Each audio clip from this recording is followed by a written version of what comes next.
Hey, I'm Rora, I'm Jane, and we are Birds of Clay. and we're here to talk all things Australian pottery and ceramic art. So put your kettle on. And let's have a chat.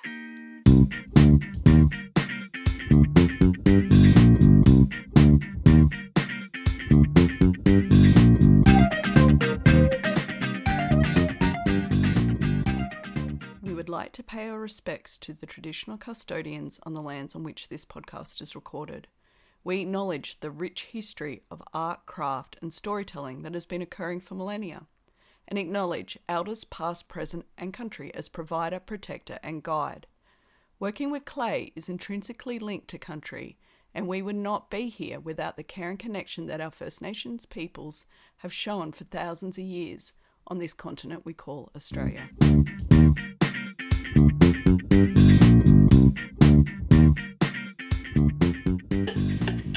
I've been thinking with my book review, I need to do like a little song like, it's a book review with Rora and Jane. Jane loves to read books and tell everyone about it. And Rora loves to buy books and put them on her shelf. We could do some good song like that. Yeah, that's pretty good. Anyway. You're silly. I am silly today. Before we start, I'm going to wrap myself up in this little blanket. Yeah, I know. Our heater's broken. Oh, it's not necessarily cold. I just... It's just nice. This looked good and I wanted to put it on my body. Watch your knees, though. Okay, so, hey Jane. Hey, Rora. So we've rocked up in the same outfit today. We have. Black pants, black shirt, long stripy shirt. Underneath the shirt. So punk rock. It's also really warm. Yeah. I know. So it's winter. Yeah. Officially. Yep. And nearly the end of the financial year. Nearly. Which you have been preparing for. And I have not. I got a little phone call from the ATO. And they were like, oh, girl, you need a lodge. Because, which I know, I haven't lodged for 22-23 or 23-24 because they were the years that I wasn't working part-time anywhere else. Yeah. Like, officially paying tax. So I was working for myself and putting tax aside. But I hadn't earned enough throughout the year to pay tax. So I thought, I'll just do it next year. And then the next year I didn't earn enough to pay tax. So I was like, I'll just do all three at once next year. Oh, yeah. Yeah. And no, apparently that's not good, so. But, like, are they going to fine you, or was it just a the lady on the phone said, well, you got to do it because depending how much you've earned, then you can get fined. And I was like, okay, I don't think I'm going to get fined, but... Great. Yeah. Well, I guess that's good they did a courtesy call. And I said to Corey, I was really anxious and feeling like I was in trouble, and he goes, you're not in trouble. They're just calling you to remind you. Yeah. It's like, okay, good. I know, but you would have felt like I would have felt like I was in trouble. And I said, okay, I was going to lodge, I've got to do it this year, so I was going to do all three in one go anyway. And she goes, can you do it before then? Yeah, but well. that's only, 4 weeks away anyway, so I'll just do them all in one. Yeah. I don't want to make 2 appointments. Come on. Oh, yeah. Tax officer people. Yeah. I know. I better book in with Pam soon too. Yeah, I'll be going to Pam. I haven't kept any records. Uh-oh. So what I do is I just go through my bank account. That's what I've been doing. Yeah. Just going through my statements. It's a big job. It sucks, especially when you don't label your transfers. Yeah. Do you know what, though? There's part of me that kind of gets some joy out of it. It's just that, That's so organising. Weird. I am weird, I know. I was like, I shouldn't say this. I'm such a nerd. There's something about, just getting it all organised that I kind of find satisfying. It has been a little bit satisfying. Yeah. Doing it. And I've done... So I haven't done 23, 24, but I've done 24, 25,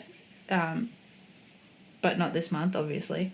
And then 22, 23. And there's a big difference between those years. Obviously, 2 part-time jobs makes a huge difference. but also just in sales and the diversity of income as well. Like interesting. Teaching, yeah. Workshops, just doing exhibition work. Exhibition work. Yeah. Like, not doing so many commissions, but selling bisqueware as well to the Pottery Club. Yeah, great. So, yeah. Has there been any kind of learnings or like things that you're going to take away from going back through it all?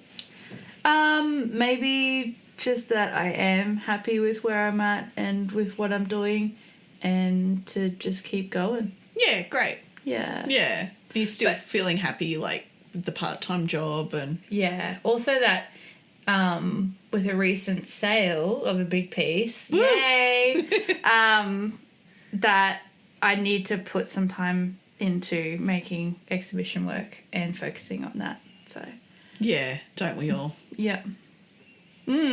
Anyway, what about you? What have you been doing this week? So it's my turn to be the assistant editor for the Journal of Australian Ceramics at the moment, which has been a huge learning and exciting and a lot. So I've just been editing articles for that. I'm also have some things due for my honours.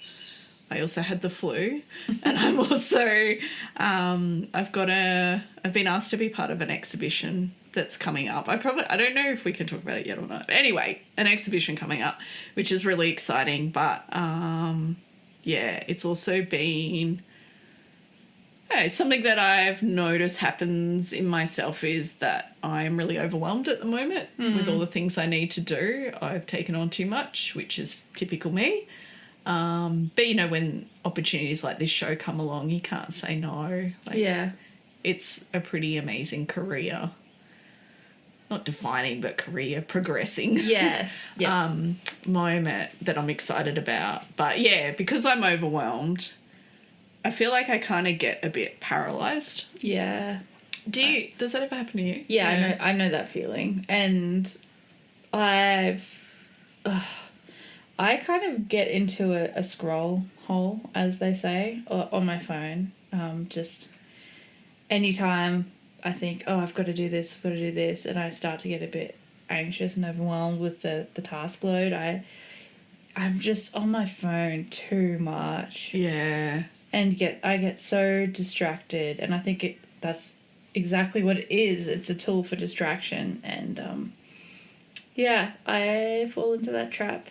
Yeah, it's like equals procrastination, overwhelm sometimes, I think, for me. And I don't know, I think I've been thinking about it a lot because, you know, I'm always trying to think, why am I feeling like this way? Always a bit meta. And I think I'm really scared of failing as well. Like, I think it's overwhelmed, but it's also that fear that I'll make this work and the curator will be like, who are you? You're not in this show. Like, Aww. you know, like, I think that it's kind of like self-sabotage a bit. It's like, don't make it, because if I make it, there's more risk of failing. Yeah. I mean, I'm fine. It's just trying to work out. Self-analysing. Yeah. And I've got, like, I guess, too many options as well. Like, where I'm going to make all these different things. I don't know where to take it. And Are you going to make some maquettes? No. Baby versions? No, because their work isn't major in size. It's all domestic size stuff. I'm just going to make heaps of things. And cool. I'm going to try and make a pink glossy transparent glaze. I've ordered some, I forget what it's called. I think it's Immobium. It's like one of the rare earths. So I'm going to try and play around with that because, of course, I'm making brand new glazes. Yeah. Because, you know, it's not... Just another thing on the list. Just another thing. Yeah. But, yeah. So, yeah, I don't know. But definitely scrolling. Oh, yeah. Yeah. Scrolling can be hard, which is kind of... You've decided to take a bit of a break off social media, hey? Yeah, I've found that I'm getting really cranky at comment sections. Like, I don't participate, but I've noticed that I've gotten a bit caught up and annoyed, and yeah, I don't know, I was ranting to you yesterday about a comment section, and I just realised I am going to take a break going to take a month off, month of July. So Dry July. dry July. Mum and I are also going to take a month off the markets in July. It's a great So idea. I just think timing-wise, lining it up, not having to post about the markets, it's just going to be really good. Yeah, and it's also like, it's kind of, you know, we're in the middle of winter here. Well, we've just started winter, but July is winter. Yeah. It's a good time just to, I don't know, hibernate a bit. I think also just with the weather change, winter's probably ideal for making my kind of work, my exhibition work, and working on it slowly. Yeah, that's great. So I'm hoping that to pull focus to that in my month off social Is that media. because things dry slow? Yeah. Precisely. Yeah, exactly. I know. And it's been an unseasonably wet season, which I think for me is contributing to not making, because every time it rains a lot, the laundry, aka studio, Yeah. has about a centimetre of water Yeah. over the floor, which means it keeps the dust down. But who wants to No. touch cold, wet clay when your hands are already cold? And I know. yeah, I've been really not doing much at the moment. No. I have to get the hot water from up in the house and take it down, Mm-hmm. which does help. Warm throwing water helps. Yeah. You just got to do a few things like that. Yeah. Winter. Yeah. Yeah. But anyway, your doom scrolling Oh, yeah. has created our topics for today. Oh, we though. have some topics.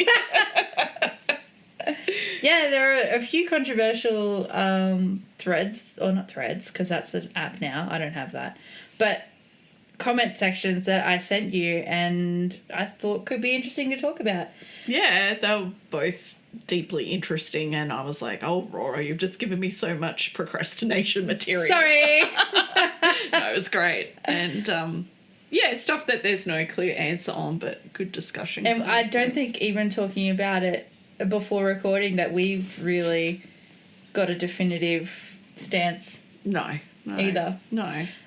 Which is probably why so many people are debating about it. But particularly there was a post that I saw a lot of comments on about Felicity Ailiff's work. Yeah. And she gets her, she makes, decorates very super massive, enormous vessels that are manufactured in Qingdashan by the master potters there. Yeah. And there was a lot of debate in the comments about whether or not it can be classified as her work, or whether or not, or how much needs to be attributed to the makers of Qingdashan rather than Felicity herself. So I just thought it was super interesting, and it kind of made me think about where is the line, because I know in a lot of disciplines there's many hands make one piece of work. Yeah, and I think what I found in the comments, which was really interesting, there was this argument about what makes her pot successful. Yeah. And what is the thing that makes them Impactful? And it's, or even like, is the thing that people grab onto, and it's the scale. It really is, yeah. And because the decoration is very gestural, it's just kind of cobalt splashed over. Mm-hmm. But then people were like, well, it's the idea is the art. And so, yeah, and she's just had a big show at Kew Gardens. So I think that's also Kew Gardens in England. Mm-hmm. That's gained a lot of public attention, and she's got quite famous, I think, from that. So, yeah, it does bring up, as you said, there's those artists in other fields like Patricia Piccini, Jeff Koons, who has, a whole factory of workers. And I know there's argument and debate in that world, but I do wonder if in ceramics we're particularly picky Yeah. on people making their own work, because skill is an element of it. It could even just be that crossover of manufactured ceramics done in a factory, typically tableware, I guess, and then the crossover of it actually being exhibition work, Yeah, potentially, which could be what got everyone so riled up. And I was thinking about it, and I thought, yeah, I think in an exhibition, and it's specifically in a technical based practice, like I've put a lot of my own focus into figuring things out technically to make larger scale work. And if I just don't know that I could personally have someone else manufacture something and then me decorate it. And Yeah, it's interesting, isn't it? yeah. And I think, like, our friend Dee says the C word, which is craft. Oh, it's like, what are you going to say, Jane? The idea of craft, and I guess the traditions of craft in ceramic do come through. And I think you and I, who have both studied at the University of Southern Queensland, we've had a education that is both skill-based and idea-based. Yeah. And I think ceramics, some people who have probably been through, well, there's probably a movement in the 90s where a lot of visual art training was all about the concept and idea. And skill was seen as something that wasn't as important. And probably folks like Jeff Koons came out of that kind of space. But then, I don't know, like, our education in ceramics were important. So there's this interesting tension there. Yeah. You know, we've often said, you know, there's kind of a hidden story that you're not a real potter unless you make your own glaze. But then, you know, do painters make their own paints? And is that important? I guess it's about what is... I guess it comes back to this, what is the thing about your work that is telling the story as well? Yeah. You know, like, if it's lots of different colour, then I guess using underglaze is fine. But if it's the one beautiful glaze, then should you have made that yourself? Yeah. Or is that commercial? You know what I mean? Like, for Felicity's work, the scale is the thing. So should she have made that herself? Because that's the real, I guess, the thing that captures your attention. But then there's also physical limitations. Oh, yeah. And how that comes into it. And like you said before, the work doesn't exist without the idea. Yeah. So it's very tricky and there's so much nuance to it. But I also was thinking about making bisqueware for other people to decorate. I really don't care. I don't put my maker's mark on it. I have no issue with what happens to the work as long as I get paid, which is just manufacturing, right? Which is, I guess, what the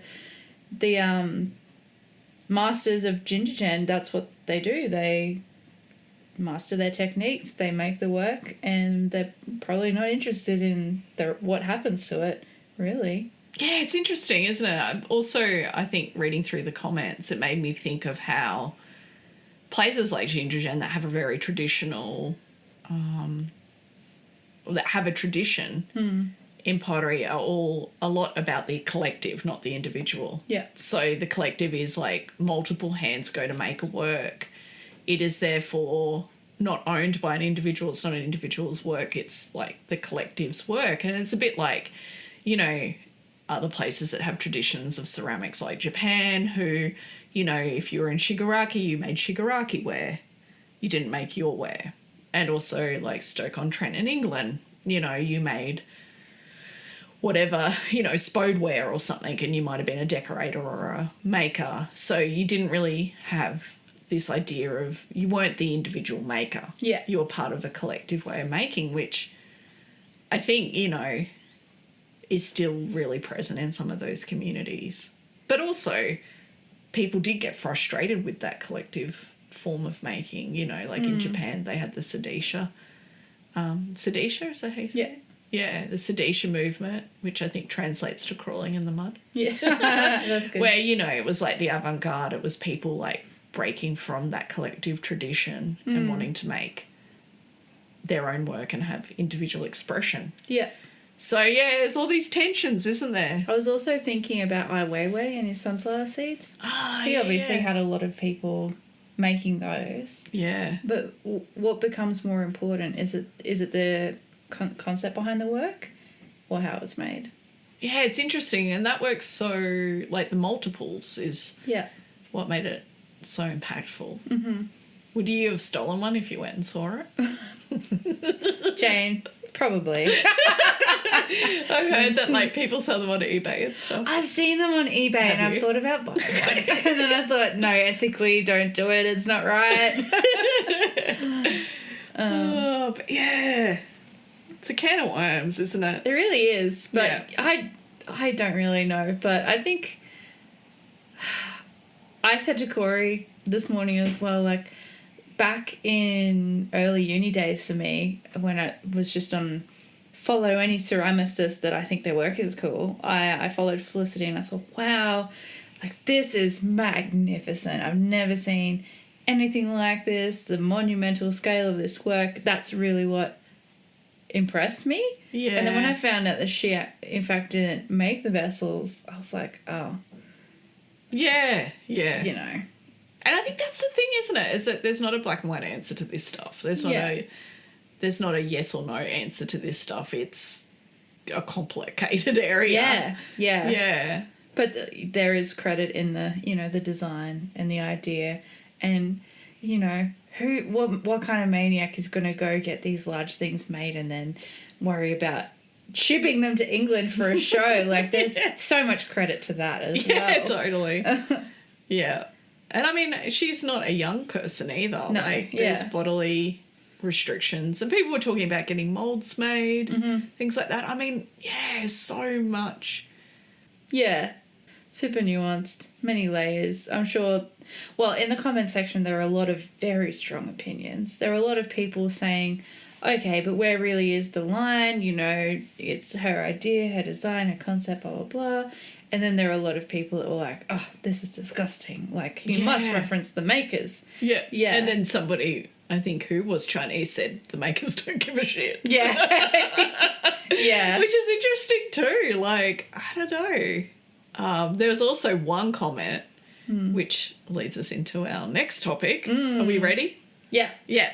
Which was from one of Felicity's students saying that they didn't show her a lot of their work in case she copied it. Which I'm like, I'm not saying that's true. Yeah, we can't verify anything. No idea there.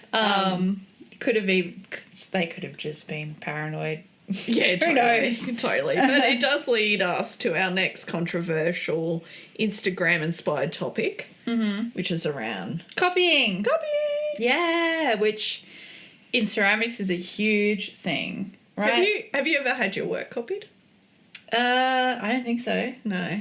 I think there are some people, once I'd finished my bachelor, that were like, oh, did you know this person's doing this with their work? And I was like, yeah, okay, that's fine. I used to put fingers and like mouths and stuff, sculpt them all over my pieces, and there was something similar going on after I left, but completely different, you know, like not the same at all. And yeah, it's interesting that I've had an experience recently where it's at uni too, where there was some work that drew on almost identical, not in its expression, like not in how it looked or how it was made, but in its idea to something I'd done a few years ago.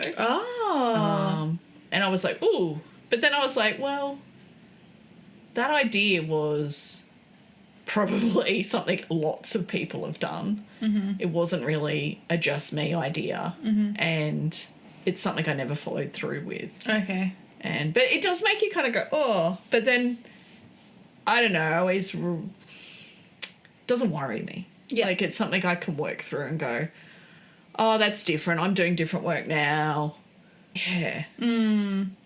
It's funny, I've also, in the last 12 months, found 2 other makers on Instagram that also do really spiky stuff. Yeah. And I followed them, and like NJH and Lauren Cameron, and all our work is so different. It's so different. Like, it's similar in, I guess, it's similar in that it's spiky. They have the same characteristics.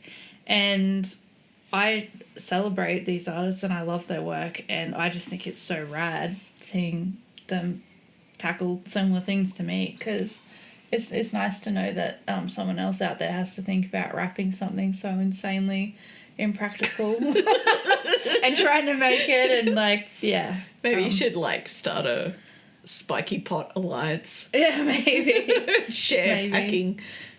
packing techniques. But yeah, I think like it's funny seeing those makers and then thinking like, oh, I thought I was the one doing this. Like funny that we all kind of have our own ideas and get to similar places. yeah, that's the thing. Like I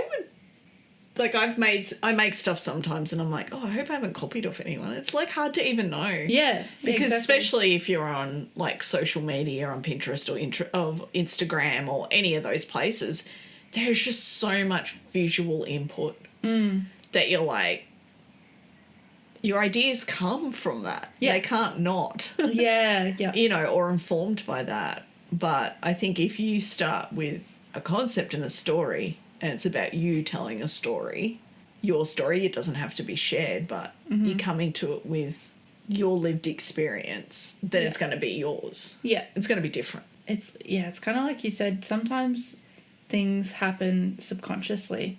Yeah. Like I've subconsciously been inspired by this one specific work and it kind of exists in your mind like a dream. You can't remember where you saw it or, you know, if it actually exists. Yeah, it's interesting, hey, where we get inspiration from.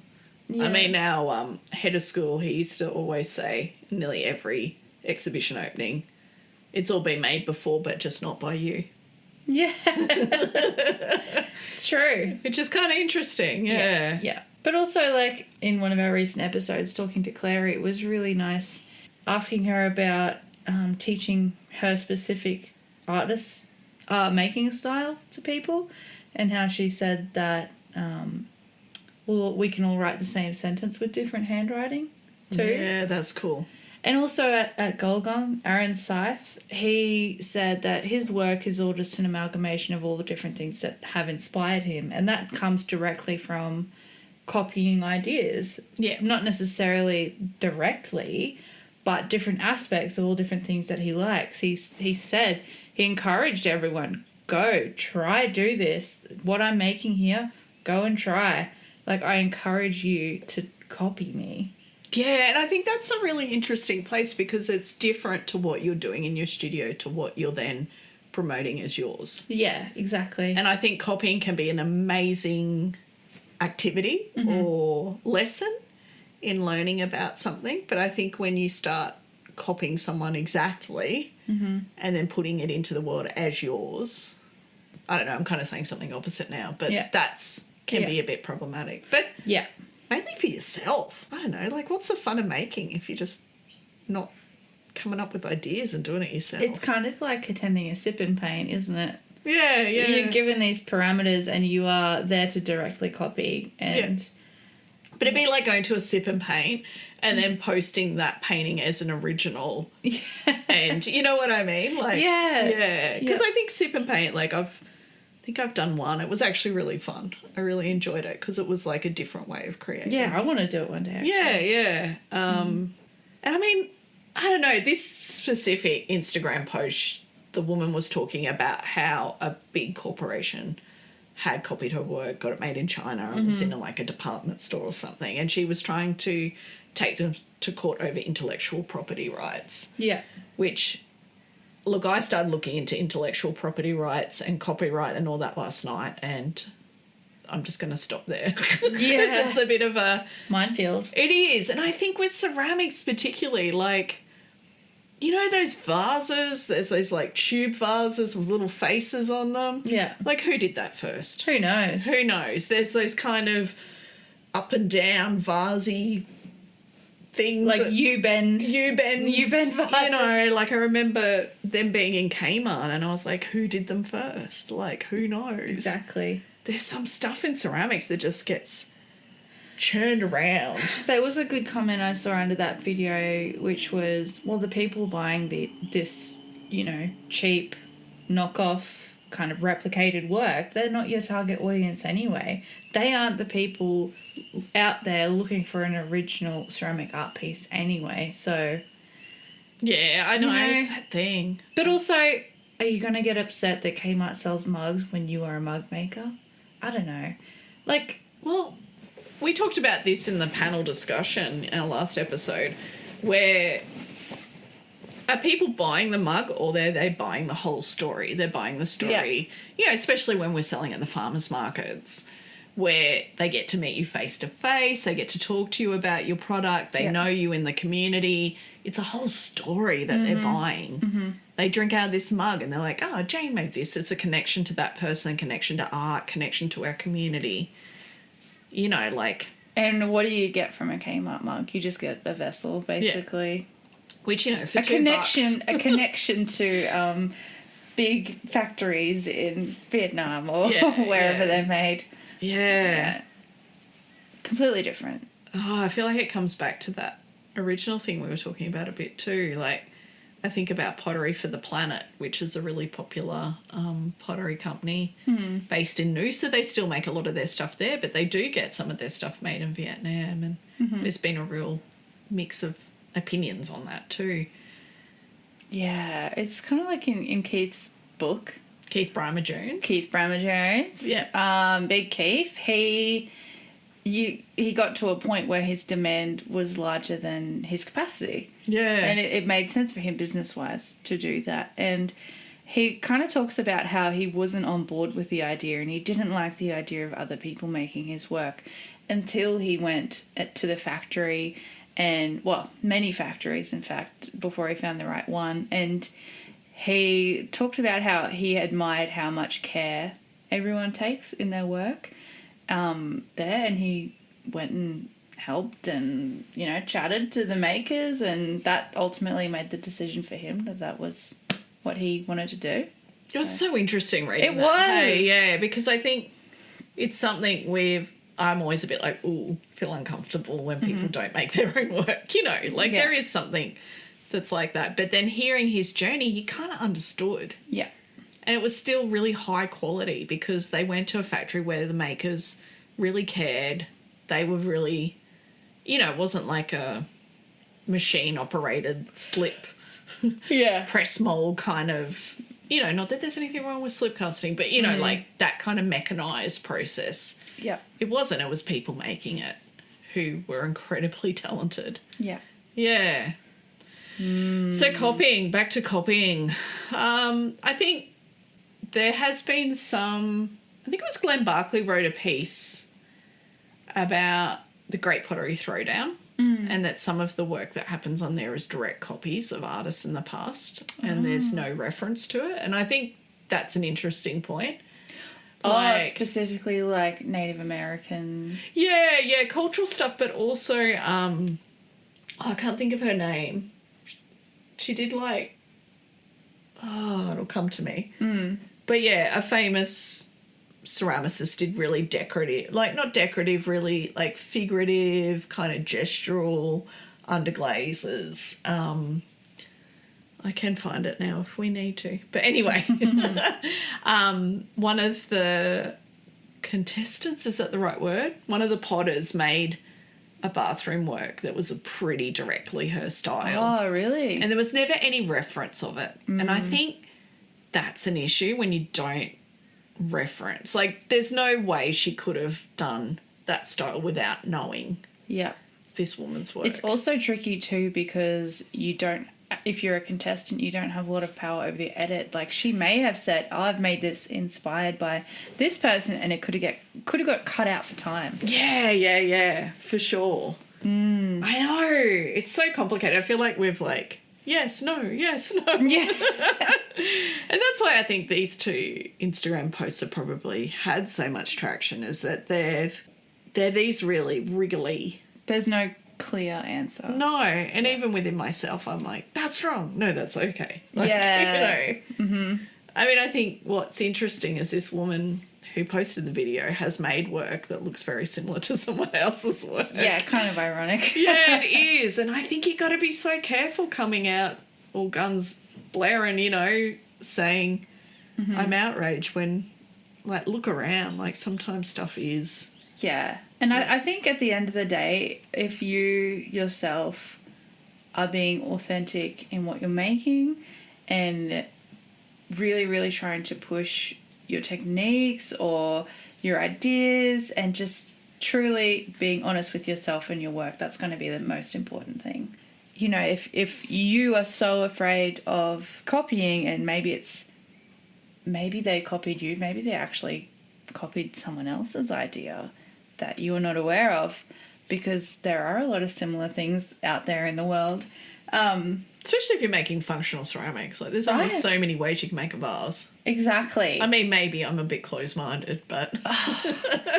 But, yeah, no, you're right. You're right. There are only so many ways. But, yeah, I don't know. Like, if you're so worried about other people copying what you're doing, like, just keep making other stuff. I think copying is the highest kind of compliment. Yes, they do say that. Yeah, well, that's what my mum used to say to me. And I don't know, I guess it's true. I'm not going to... Yeah, I mean, it means your stuff's worth copying, hey? Yeah, that's it. But I think also in, like, beginner stage learning, there's not really that understanding that copying someone is necessarily looked down upon as well.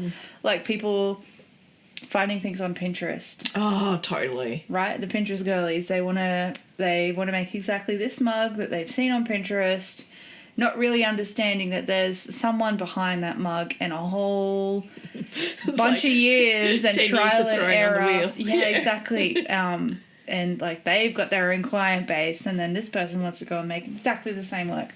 Like, they don't really have that context or maybe knowledge. Yeah, it's interesting. I've had exactly that in a hand building class, which was really actually interesting. I'm like, okay, let's do it. Yeah. Let's make this thing. And they were like, wow, this is really hard. Doesn't look anything like it. I'm like, yep. And that's why, you know, we pay people who have skills to make things. Exactly. We don't just go to a 3-hour hand building class. Have you ever had someone come to you with a picture of something? Can you make me this? Like, exactly this? Yeah. Yeah, me too. Yeah. Me too. Yeah, you've had it a bit, hey? I have, and I just say, well, lately I've been saying no, sorry, no commissions. Yeah. But in the past I've been like, I can give it a go, but it's going to be my own glaze. It's going to be my own drawing style. Yeah. My own shape. Like, that specific idea, I can give it a go, but I'm not going to copy someone else's work. Yeah, I know. People are generally okay with that, though. Yeah. And sometimes you're like, well, this is a certain artist's work, and it's not ethical for me to make a replica for half the price, which is often what they're asking. Yeah, I've said that too. I was like, no, I'm not going to copy that, sorry. Yeah, I've said that. Mm-hmm. Yeah. Oh, so many things. What do you think, though? Here's another one. What do you think about those trends? You know, classic one, like a BRT speckly clay with a white glaze. Ooh, yeah. It's like, and I'm not dissing it because it's aesthetically nice. People love it. People buy it. People ask me every market, do you have white? Yeah. Anything white? I'm like, no, sorry, I like colour. You know, like, what is it about those trends? Like, should we use them to our benefit and make the speckly white thing? Or, I mean, you got to stay true to yourself. Honestly, I have in the past. Just like, I used to really like this specific speckly white glaze, and anything I put that on sold instantly. I was like, I might get some more of that glaze. Yeah. Until I kind of got over it. I was like, oh no, I want to make my own glazes now, so I'm not going to do that anymore. And I do have people ask all the time, do you have this in white? All the time. I know. What is it about that? It's like... It's so, like, trend. Yeah. Do you feel like, you know, it makes sense to make some white things and make some money, but at the same time, do you sell your soul? Yeah, to the speckle white glaze god? I don't know. Sometimes I do sell my soul at the market, but, you know, at the end of the day... I just mean, like, people saying, oh, can I have, like, this basic idea thing? And I go... Yep. But I kind of look at making commissions as a selling my soul. Yeah. Kind of thing. If you don't want what I've already made, then no. Like, I know. Yeah. You know. It's a bit like that, isn't it? It's like, yeah, I could make a speckle white thing, but I don't want to. Yeah. But I also think that kind of comes into that idea of making sales, making money, like saying yes to things, doing the work, because you're looking for opportunities, and when one comes your way, you're silly if you say no, right? Yeah. That used to be the attitude. Yeah. But yeah, don't really think like that anymore. No. How do you feel about other people that make that? Fine. Yeah, it's up to them, I think the work is aesthetically pleasing, and if you like that, then make it. Yeah. You know, I don't see anything wrong with that, but I personally don't want to make something that I think reflects anyone else's work, because there are a lot of people that make that stuff and it looks really similar. But I guess the same could be said for wood-fired work, right? You know, there's the way you differ is, I guess, in your form and shape and the way you make it. But I guess the timber you use and the ash glaze and all that, if that's where you're going. yeah, I think it's something you said in the past. You were quoting someone else. It's a lot of work for brown. But also, like, I love wood-fired work. I think know. it's great. It's a bit magic. It is magic. We've still got to work on that kiln. Yeah, well, yeah. Yeah, it's It'll coming. happen. It'll happen. Probably, as I have said in previous episodes, probably should learn how to wood fire before I build a kiln. But, I mean, there's Northern Rivers potters too. And North Pine? Not Northern Rivers, North Pine. Yeah. Yeah. So let's do your book review. Book review! Jane's book review. A book review for two. I love it. I was like thinking of a song, but you did it. No, you go too. Let's No, two I songs. think, what is it? Today I have a book to review. Today it's gonna be brand new book to review. Yeah! Woo! Leave that in. We love can. it. I'll make a little music track. Put it behind. Oh, yeah. You could just do that. Oh, Excellent. So, Aurora, you know that I do love a good book. you do. And I do buy books. It's about all I spend my money on is books and food. Yes, I always want to get you a book as a gift, but I already have it. yeah, literally this one right here. You saw in the shop. Yeah. And then I was like, oh, that's a good birthday present for Jane. Then you sent me a message a few days later. I bought it. Damn it, Jane. You bought me hand cream. Much better. Yeah. Okay. And a good grinder for my bum. Yeah. Yes. Bums of pots, people. Yes. But yes, so our first book review today is a book that I've just finished reading. And it is called, can you hear it? Real book. Clay, A Human History by Jennifer Lucy Allen. And I really enjoyed it. Way more than I thought. Cool. It's beautiful to look at. It is. It has an artwork of, who is it? Emily Counts. Counts. It has an artwork of Emily Counts on the front. Mm-hmm. And it's a beautiful, like, orange, pink and blue aesthetic. Stunning. It is. But I did read it as well. I'm not just talking about the cover. So Jennifer Lucy Allen... she's a journalist. I think she was an experimental music journalist from the BBC. So she's from the UK. And she's written another book, which was about foghorns. Really? Yeah, totally. I have no idea anything more than that. But it sounded really interesting. And, like, the history of their sound in, like, certain port areas in the UK and stuff.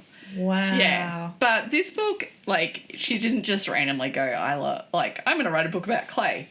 Yeah. So she has been making with clay for 9 years.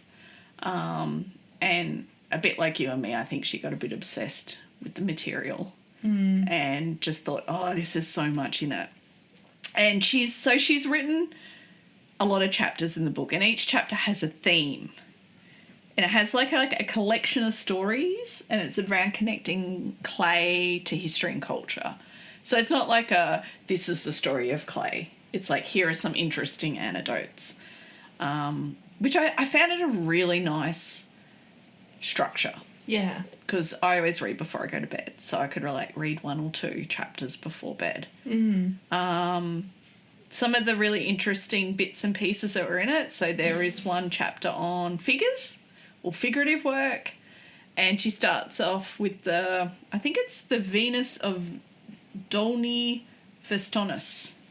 I've probably said that totally wrong, but you know those like Venus female little sculptures? Oh, yeah. So this certain one is 27,000 years old. Is this the fertility? Well, they Venus? don't know what it is, okay. but they think it could be fertility. It could have been a kid's toy, could have been anything. But it's the oldest ceramic piece that they've found Cool. in the world. Interestingly, calling it Venus, even though Venus wasn't a thing that came till much later, but it's this beautiful kind of small head woman with like big droopy boobs, huge kind of hips and bum. And like, yeah, really, my mum used to, I think those style of Venuses were around. Mum was always like, oh, they copied my body. Really beautiful, kind of voluptuous, real body. Mm-hmm. And so, yeah, this chapter is just really interesting about what did this figure mean in this culture. We actually don't know, but all these kind of ideas and ideas around land-based peoples in Europe and the changes that came with agriculture, changes that came with like wars and stuff, like just really interesting stories. So it's about clay, but it's also around all those stories that we can tell with clay. Another chapter was on colour. And so obviously we talk about colour with pottery, we talk about glaze.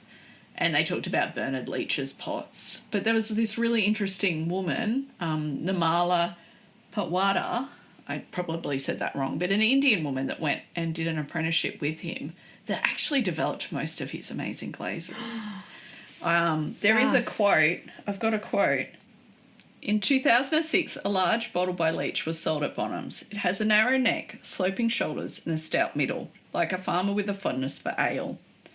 It is decorated in a deep black Temuku glaze, one you could sink your hand into, a portal. It looks like it'd be heavy and cool in the hand. It is solid from a distance, but zoom in, and the surface is spangled like a galaxy. Golden, purple and white speckles over mottled black and mahogany. Where the light catches, you can see tiny pinholes in the surface. The glaze is listed as the N glaze, which stands for Nirmala, meaning it was made by an Indian potter called Nirmala Patwardhan, who apprenticed at the Leach Pottery in the early 1960s and had an acute talent for glaze chemistry. Like, I was just so interested. Like, wow. So she's kind of bringing to light some of these, like, hidden stories. That's great. Yeah, because I feel like sometimes we hear about Leach and it's so, like, white old guy. Yeah. You know, but here's this awesome younger Indian woman, like, making these spectacular glazes. Anyway, so in the book, Jennifer tries to find other examples of this glaze and she goes to all these museums and... So it's a real journey. Yeah. Yeah, I mean, there's also, like, a brief history of porcelain in it. She has a whole chapter on firing houses. So, like, making giant clay houses and then, like, putting fires. Like, it blows your mind. Whoa. She talks about clay on Mars. She talks about, you know, cities and towns that have identities linked to clay, like Takahashi in Japan, how that town is still booming because they've really embraced their pottery history, but then also talks about Stoke-on-Trent in the UK and how it's struggling. So, yeah, I really enjoyed this book. It was a good rambling read. Ooh. Do you want to borrow it? Yes. Will you, though, read it? Yes, I will, because I am doing less things. Great. Reading's a great thing to do. I'm going to need something to do when I'm not scrolling in July. Oh, yeah, it's true. Books are the perfect antidote to scrolling. Wow, clay on Mars? Is there clay on Mars? There is, which shows that there was once water. Whoa. And she kind of tries to... There's a guy who's made, like, Martian clay, which he just kind of found, like, I don't know if he found some kind of chemical makeup from the expeditions to Mars and then made this clay, and then she gets the recipe off him and tries to make it. It's really hard to make with. Ooh. It's really interesting. I want to get my hands on some Mars clay. Yeah. Make Mars vase. Sounds like it's really horrible to work with. Yeah. Yeah. Make it work. Yeah. So, yes, that's my book review. There will be more. I loved it. If there's any books that you would like us to review, because I've probably already read it, no.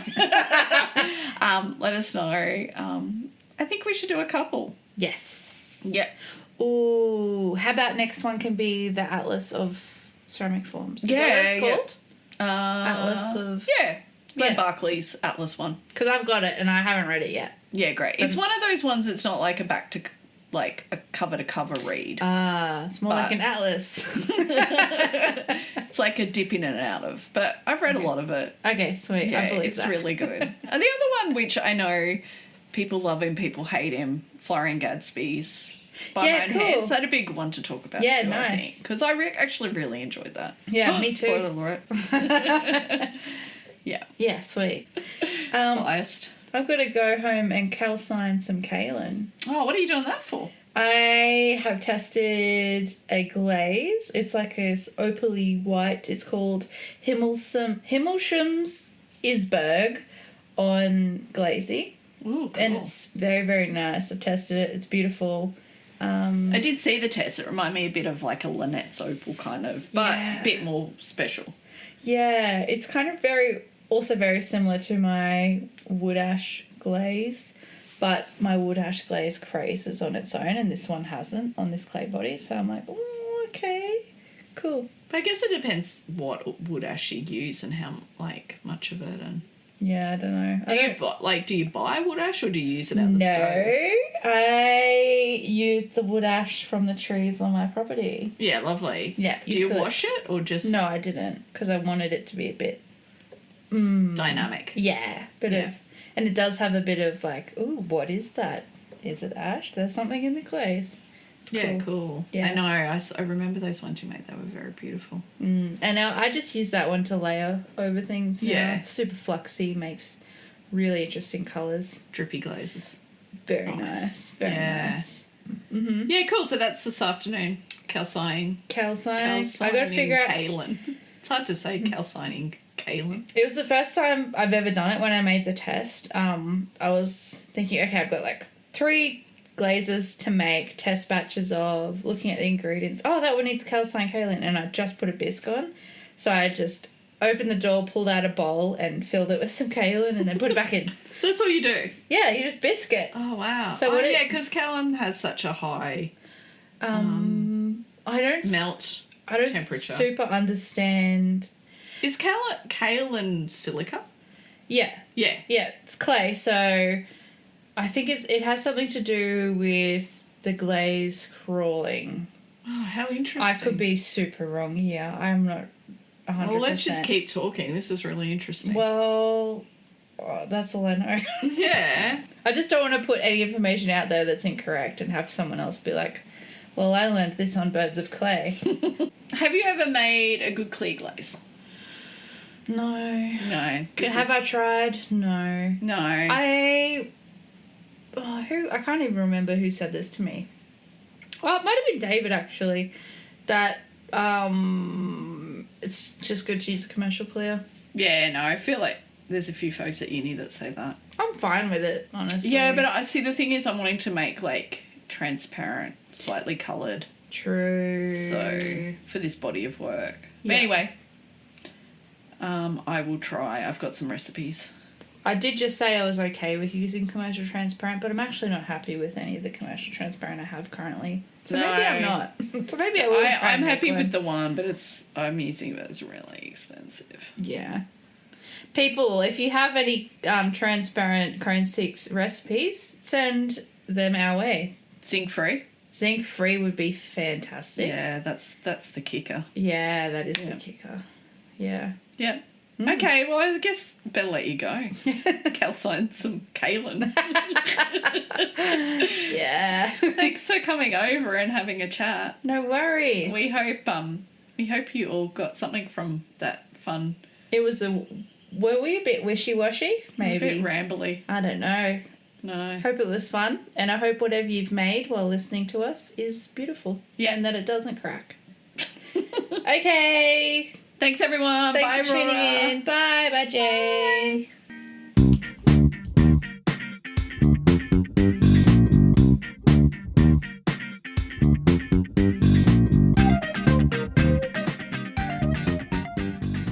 Thanks so much for listening to this episode. We hope you enjoyed. You can find us on Instagram at birdsofclay_podcast. Please feel free to send us any questions or comments. And if you could leave us a review on whatever platform you're listening on, that would be amazing. We'll see you next time.